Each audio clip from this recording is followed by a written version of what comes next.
You know that feeling when you check your bank account and there's enough? Not a ton, not life-changing money, just enough that you're not stressed for the next 2 weeks. And for a second, you feel this weird calm wash over you.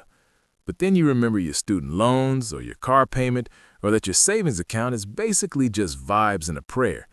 And you think to yourself, man, when does this actually get easier? Here's the thing nobody really talks about. There's this invisible milestone in personal finance that genuinely changes everything. It's not $1 million. It's not even close. It's $100,000 net worth. And I don't mean $100K sitting in your checking account. I mean the total of everything you own minus everything you owe.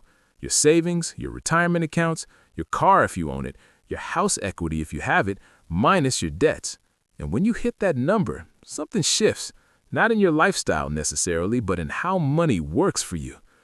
My name is Robert, and I spend way too much time thinking about money, financial psychology, and why some people seem to build wealth almost effortlessly, while others work just as hard and stay stuck at zero for decades. And what I've noticed, both in my own journey and watching hundreds of others, is that the path to 100K is absolutely brutal, like genuinely one of the hardest things you'll do financially. But after you cross that line, everything starts compounding in ways that feel almost unfair. And today, I want to walk you through what actually happens when you hit that milestone. Because if you're somewhere between 0 and 100K right now, understanding this might completely change how you think about your next 5 years. The first 100K is a psychological war zone. Let me start with the part that everyone feels but nobody wants to admit.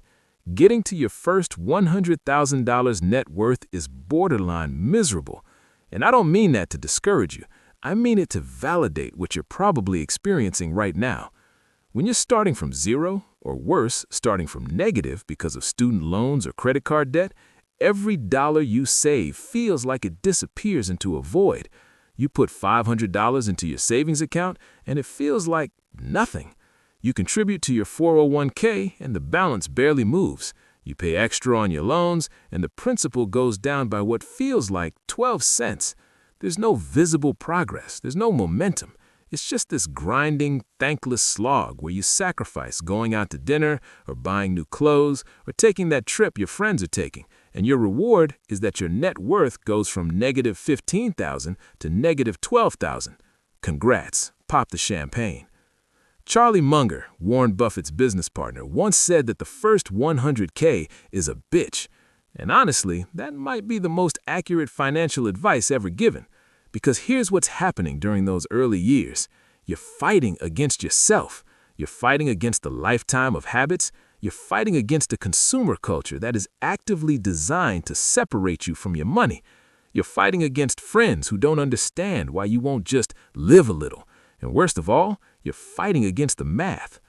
When you have $1,000 invested and it grows 10% in a year, you made $100. Cool, that's like 2 takeout meals. When you have $10,000 and it grows 10%, you made $1,000. That's better, but it's still not life-changing. But when you have $100,000, a 10% return is $10,000. That's real money. That's the kind of money that makes you feel like your investments are actually doing something. So the cruel irony is that the first 100K requires the most discipline, the most sacrifice, the most delayed gratification, and it gives you the least visible reward.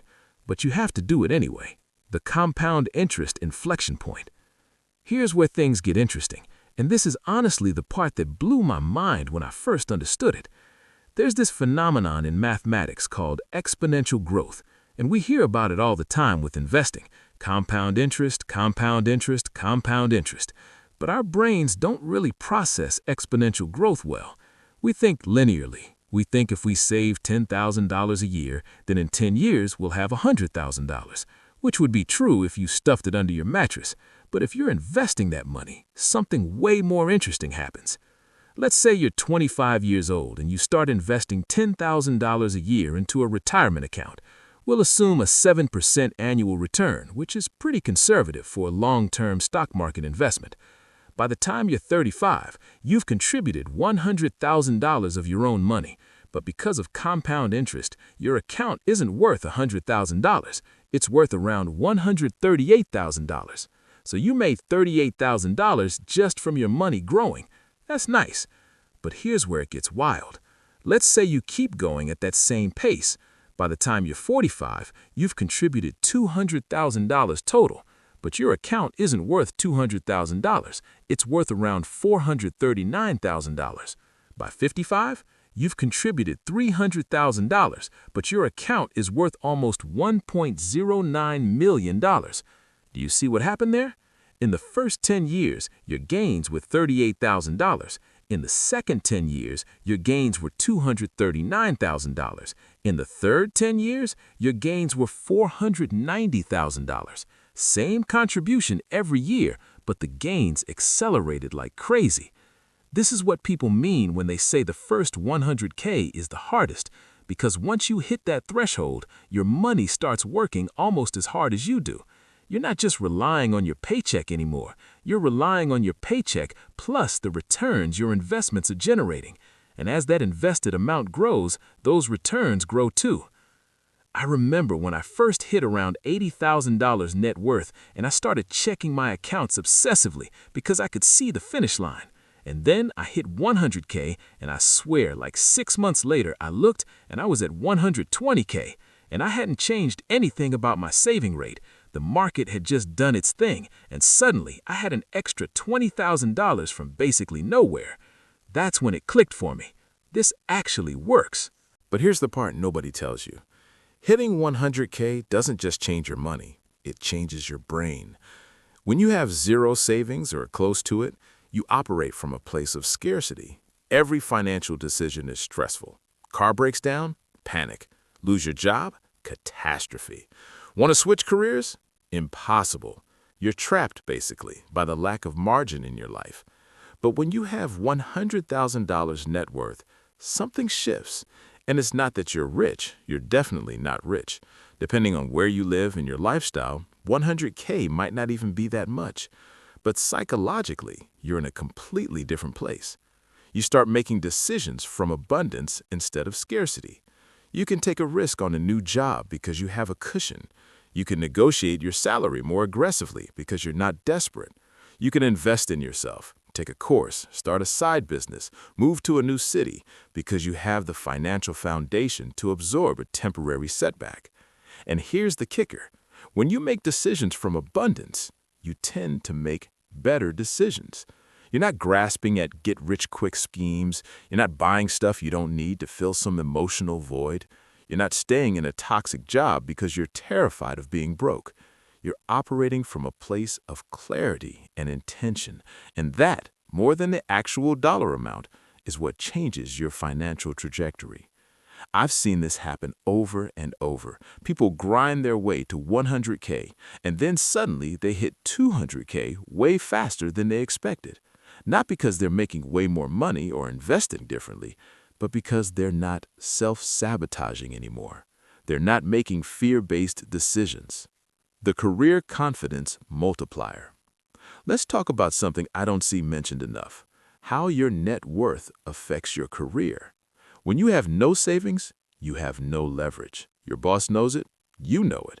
If you get fired, you're in trouble immediately. So you take whatever they offer you. You say yes to extra work. You don't push back on unreasonable expectations. You stay in jobs you hate because the alternative is too scary. But when you have $100,000 in the bank, or invested, or tied up in home equity, whatever, you have what I call walk-away power. And you don't even have to use it. Just knowing you could walk away changes how you show up. I had a friend who spent years in a job that was slowly destroying her soul. She was underpaid, overworked, and her boss was, let's just say not great. But she had student loans and rent, and she felt stuck. Then she got serious about saving, lived with roommates longer than she wanted to, drove her car into the ground, put every extra dollar toward her loans and her savings. 3 years later, she had paid off her debt and had about $60,000 saved up. And something interesting happened. She didn't quit her job immediately, but she stopped caring as much.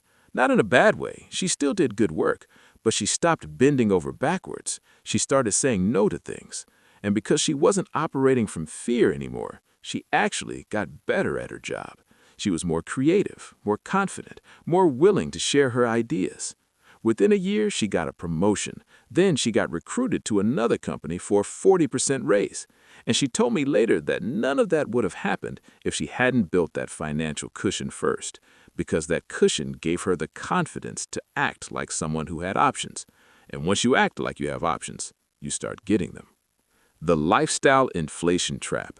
Okay, so here's the part where I have to be the annoying voice of reason for a second. A lot of people hit 100K net worth and immediately think, great, now I can finally relax and spend more. And look, I get it. You've been grinding, you've been sacrificing, you want to enjoy your life. But here's the truth. If you let lifestyle inflation eat up all your momentum right when compound interest is starting to kick in, you're basically shooting yourself in the foot right before the race gets easy. I'm not saying you can't enjoy your money. I'm not saying you need to live like a monk forever.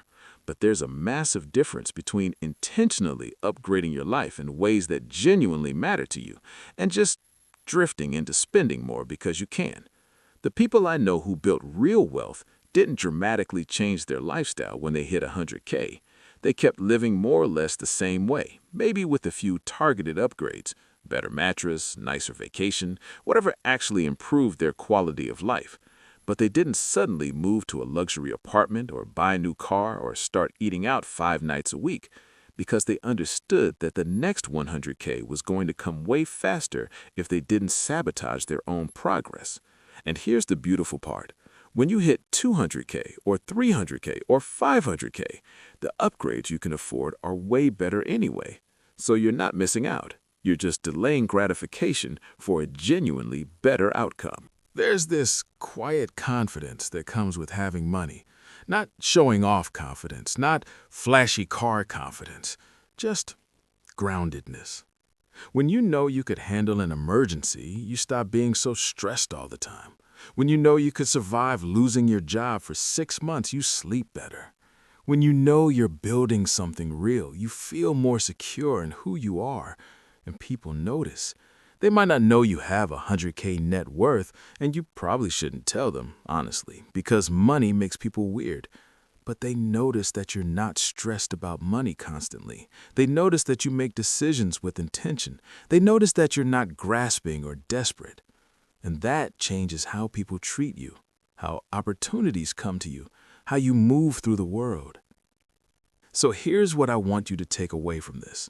If you're somewhere on the path to 100K net worth right now, I know it feels impossible. I know it feels like you're doing everything right and barely making progress. I know you're tired of sacrificing while your friends are out living their best lives on credit cards and future regret.